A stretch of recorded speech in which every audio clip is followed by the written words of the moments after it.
AITA for cutting off my parents after they publicly blamed me for my sister's mistake? I've always known my place in my family. Not because anyone ever sat me down and explained it, but because families like mine don't need to say these things out loud.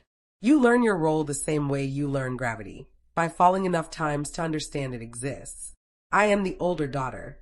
My sister, Lily, is the miracle. Growing up, our house revolved around her moods, her needs, her mistakes, her tears. If Lily cried, the world stopped. If I cried, I was too sensitive. If Lily failed, it was because the world was unfair. If I failed, it was because I didn't try hard enough. My parents never called it favoritism. They called it understanding her better. They called it protecting her. They called it family loyalty. I called it exhausting. From the time I was a teenager, I was expected to be the responsible one. I cooked when my mom was tired. I watched Lily when my parents were busy. I smoothed things over when Lily lashed out. I apologized when she didn't want to. I learned very early that keeping the peace mattered more than fairness. Lily could do no wrong, but I could always do better. When we were kids, if Lily forgot her homework, my parents drove it to school. If I forgot mine, I learned a lesson about accountability. When Lily talked back, she was expressing herself. When I did it, I was disrespectful. When Lily cried about being overwhelmed, she was comforted. When I cried, I was told to be strong because your sister needs us right now. By the time I left for college, I already knew I wouldn't be coming back. Moving out was the first decision I made that was completely mine. I took a job several hours away, then another one even farther. Distance became my safety net. The less I was around, the less I was expected to absorb, fix, forgive, and forget. I didn't cut my family off. I just faded. Phone calls became occasional. Visits became rare. Holidays were negotiated carefully, usually shortened, sometimes skipped entirely. My parents complained that I was distant, that I didn't prioritize family anymore. Lily joked that I thought I was too good for them now. I never corrected them. I met my husband, Daniel, during that time. He saw through my family dynamic faster than I ever had. He never pushed me to confront them, never demanded explanations. He just quietly noticed patterns, the way I tensed up before calls, the way I rehearsed conversations in my head, the way I shrank when Lily entered a room. Daniel came to a few family events early in our relationship. After one particularly awkward holiday where my parents praised Lily for something I had actually done, he asked me gently, "Do you want to keep going to these?" I realized I didn't. So he stopped coming. Not dramatically. He just opted out. And I followed his lead. Our marriage was peaceful in a way my childhood never was. Calm, predictable, safe. Meanwhile, Lily's life unfolded exactly the way my parents wanted. She stayed close to home. She bounced between jobs, but was always supported. She moved back in more than once, and it was never framed as a failure, just a transition. And then she met her fiancé. Everyone loved him. Let's call him Mark. Mark was kind, polite, stable. He adored Lily. My parents adored him because he adored Lily. The engagement was celebrated like a victory for the entire family. My mother cried when Lily showed her the ring. My father toasted to the daughter who made us proud. I attended the engagement party. Daniel didn't. That should have been my first warning. A few months later, during one of my rare visits home, I found out about the affair completely by accident. I wasn't snooping. I wasn't suspicious. I was just in the wrong place at the wrong time. Lily had stepped outside to take a call. I followed a few minutes later, intending to tell her we were about to leave for dinner. I stopped short when I heard her voice. Not the voice she used with Mark. She didn't see me at first. She was laughing softly, telling someone she missed them, telling them she hated sneaking around, but couldn't stop. When I stepped forward, she froze. The color drained from her face. She hung up without a word and stared at me like I was a threat she hadn't planned for. It didn't take long for the truth to come out. She was having an affair. Not emotional. Not complicated. Physical. Ongoing. I remember feeling oddly calm. Numb. Like this was just another thing I was expected to manage. I told her she had to tell Mark. Immediately, she started crying. Full sobs. Panic. She said she was confused, that it only happened once, that it was a mistake, that she loved Mark, that she would fix it. I didn't believe her. I told my parents. That part matters, so I'll say it clearly. I told them everything as soon as I knew. They didn't react the way I expected. They didn't get angry. They didn't call Mark. They didn't hold Lily accountable. They told me to wait. They said they needed to hear it from her. They said families handle things internally. When Lily came home later that evening, my parents sat her down. I was there too. She cried. She said it was a one-time thing. She said she was confused and overwhelmed and scared of commitment. She said it was already over. My parents softened immediately. They told her everyone makes mistakes. They told her not to be too hard on herself. They told her that what mattered was that she chose Mark in the end. I didn't soften. I told her it wasn't okay. I told her she was lying. I told her Mark deserved the truth. The room went quiet. My mother looked at me like I had broken some unspoken rule. My father told me to lower my voice. Lily cried harder. Then came the promise. They asked me, no, they pressured me to promise not to tell anyone else. Not Mark. Not friends. Not extended family. They said Lily needed space to fix things. They said telling Mark would destroy everything. They said, please don't be the reason this family falls apart. I remember feeling trapped. I was outnumbered. They framed it like silence was the moral choice. Like loyalty meant protecting Lily from consequences. Against my better judgment, I agreed. I told myself it wasn't my responsibility anymore. That my parents knew. That they would handle it. I was wrong. That was the night everything started moving toward the moment my family would decide, once and for all, who I was to them. Update. After that night, I went back to my life miles away, pretending things were normal. They weren't. Lily texted me constantly for a while. Too sweet. Too careful. She kept thanking me for having her back and reminding me how much she loved Mark. Every message felt like a quiet warning. Remember what you promised. I reminded her just as often that she needed to tell him. That silence wasn't forgiveness. That I wouldn't lie for her if it came down to it. She always responded the same way. Crying emojis, panic, apologies, and assurances that it was over. It wasn't. I found out because she slipped up. A month later, during another visit home I hadn't planned on taking, I saw her phone light up while she was in the shower. A name I didn't recognize. A message that was far too familiar. Miss you already. That sick, heavy feeling settled in my chest. The one I'd carried my whole childhood when I knew something was wrong, but I was expected to smile anyway. When she came out, I confronted her. Again. This time she didn't deny it. She just broke down and begged. She said she couldn't stop. She said she loved Mark, but didn't feel ready to give up the other guy. She said she felt like two different people and didn't know how to choose. I told her I wouldn't protect her anymore. She cried harder and asked what that meant. I told her plainly, if she didn't tell Mark, I would. That was the first time she looked at me like an enemy. A week later, my parents invited everyone to dinner. Both families, Lily and Mark. His parents. His brother. A celebration, my mother said. A chance to reconnect. A way to put all the stress behind us. I knew something was wrong the moment I walked in. Lily was tense. Too tense. She kept checking her phone. Mark looked uneasy, but polite, smiling like someone trying to convince himself everything was fine. Daniel didn't come. I didn't ask him to. Halfway through dinner, Lily excused herself to go to the bathroom. 5 minutes passed. Then 10. I followed her. I found her in the hallway, whispering urgently into her phone. Her back was to me, but I heard enough. I told you not to message me tonight. No, I can't talk now. Stop. She turned and saw me. Her face collapsed. I didn't raise my voice. I didn't make a scene. I just told her quietly, if you don't hang up and tell Mark the truth right now, I will. She started shaking. She begged me, right there in the hallway, not to do this. She said she would handle it later. She said tonight wasn't the right time. I told her there would never be a right time. We walked back to the table together. I was ready. I had decided I wouldn't carry this anymore. That Mark deserved the truth, even if it made me the bad guy. I sat down, heart pounding, rehearsing the words in my head. I never got the chance to say them. Mark stood up first. His voice was calm, but his hands were shaking. He asked Lily who she had been talking to in the hallway. She froze. He told her he already knew, that the man she was having an affair with was his brother's friend.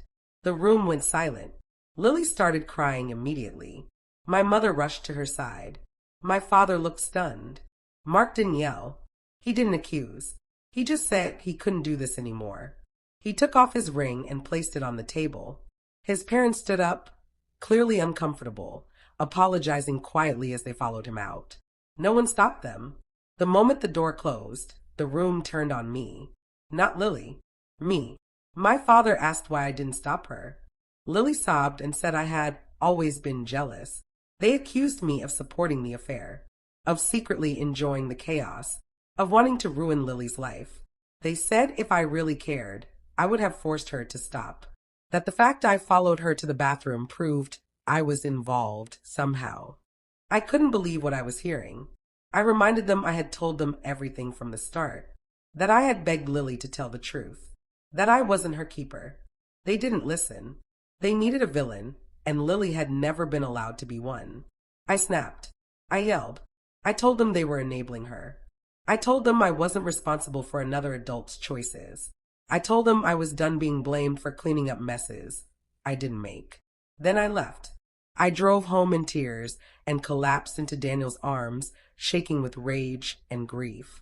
That night, my phone filled with messages, not apologies, not concern, but accusations. I didn't respond, and that silence would change everything. Update. I didn't announce that I was cutting my parents off. I didn't send a dramatic message. I didn't explain myself again. I just stopped responding. At first, they didn't believe me. My mother left voicemails that swung wildly between crying and anger. My father sent long texts about family unity and how disappointed he was in me.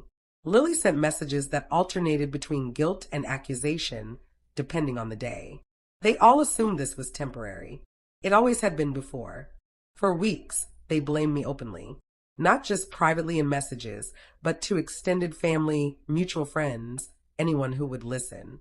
The story they told was carefully edited. According to them, I had known about the affair for a long time and had done nothing. I was the reason Lily's engagement ended. I was the reason the family was fractured. I was the reason nothing felt normal anymore. And then came the condition. My parents told me they were willing to forgive me. All I had to do was admit out loud to Mark that I had encouraged the affair, that I had influenced Lily, that I had played a role in her choices. They said it calmly, like it was reasonable, like it was a small price to pay for peace. I stared at the message for a long time before showing it to my husband. Daniel read it once, then again. When he finally looked up at me, his voice was barely above a whisper. "They want you to take the blame," he said, "so your sister can stay clean." He was right. They weren't asking me to apologize. They were asking me to accept responsibility for something I didn't do, because that version of me was easier to control. I didn't respond. That's when they started to panic. The tone shifted. The accusations softened. The messages became more careful. They stopped saying it was all my fault and started saying it was a complicated situation, that everyone made mistakes, that no one was really to blame, except Lily. They never once said she was at fault. They never acknowledged that she had lied, that she had cheated repeatedly, that she had begged me to stay silent, that she had continued knowing the damage she was causing. Instead, they reframed it, a misunderstanding, a tragedy, something that just happened. And they framed me as the daughter who needed to be brought back. They spoke as if forgiving me again for something I didn't do would magically return me to my old role. The one who listened, who absorbed, who smoothed things over. They didn't realize that version of me was gone. Daniel saw how tightly wounded I was, how the anger and grief sat in my chest like a weight. He surprised me one night by booking a trip overseas. A long one. No itinerary. No family obligations. Just us. He called it a second honeymoon. It saved me. For the first time in months, I slept through the night. I laughed without feeling guilty. I existed without bracing myself for the next accusation. I didn't check my phone. When we came home, life felt quieter, calmer, more solid. Then I found out I was pregnant. I sat on the bathroom floor, staring at the test, overwhelmed in a way that felt nothing like fear. It felt like clarity. I told Daniel first. He cried. I didn't tell my parents. Instead, I posted a simple announcement on social media. No tags, no explanations, just joy. My phone exploded. My parents called immediately, over and over. My mother left a voicemail crying about becoming a grandmother. My father wrote about how this changes everything. Lily sent a message asking when she could tell people she was going to be an aunt. I didn't respond. When extended family reached out, confused, curious, congratulatory, I told the truth. I told them what my parents had demanded. I told them how they had blamed me. I told them they had asked me to confess to something I didn't do in exchange for forgiveness. I told them why I walked away. I made it clear. My child would not grow up in a family where accountability was optional and scapegoating was tradition. My parents tried everything after that. Gifts arrived at our door. Invitations to small gatherings. Messages about fresh starts. They even suggested therapy, together, but still refused to admit Lily's fault. It was always framed as my mistake that needed correcting. I didn't budge. Lily stopped messaging me entirely.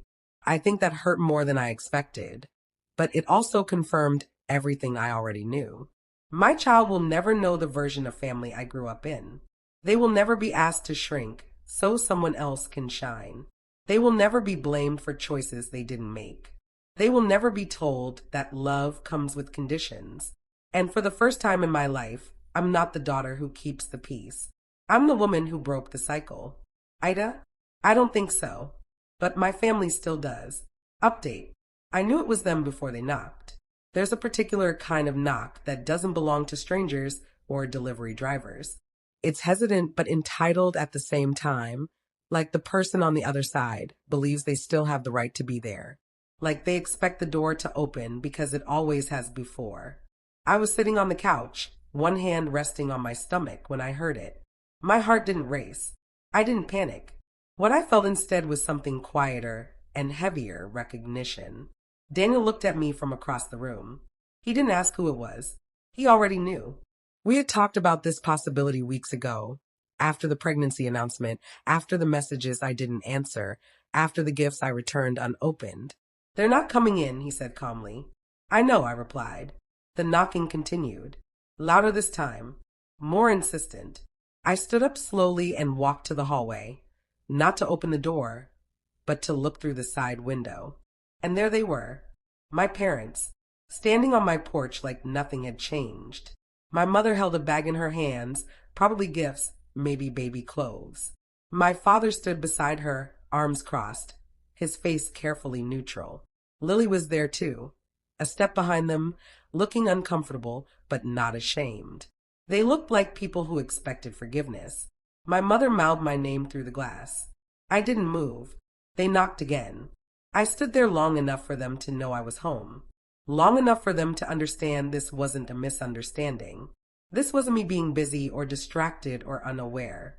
This was a choice. Eventually, my father gestured for them to leave. My mother wiped her eyes. Lily didn't look back at the door even once. When they drove away, I sat back down and cried, not because I regretted it, but because closing a door that final hurts even when it's necessary. I thought that would be the end of it. I was wrong. A few days later, while scrolling mindlessly, I saw Lily's post. It was a picture of her smiling, captioned with something deliberately vague and sugary. A reference to new beginnings and being the fun one.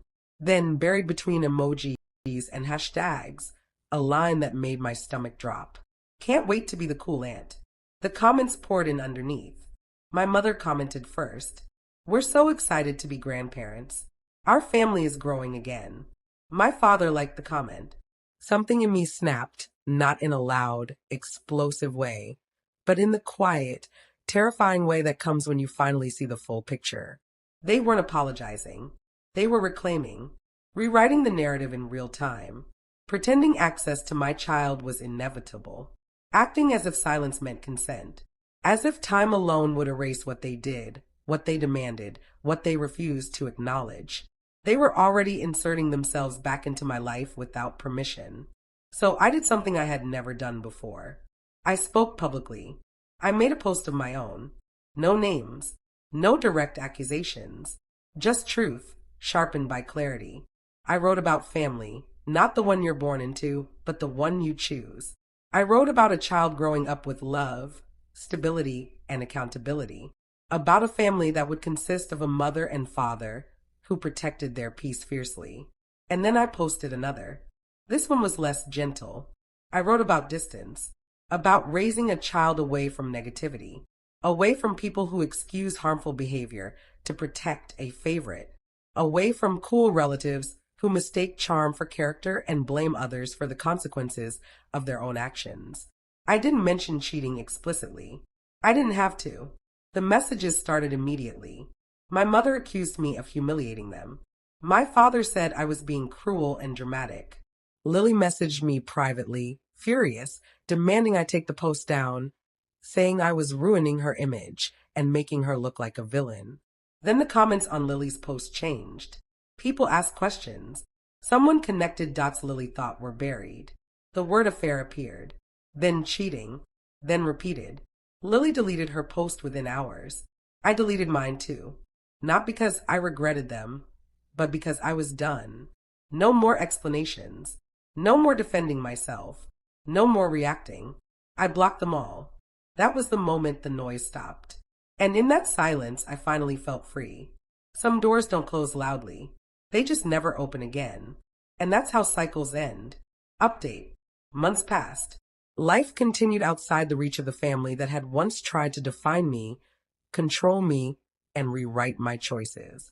I gave birth to a boy, a tiny, perfect human who smelled like sunlight and possibility.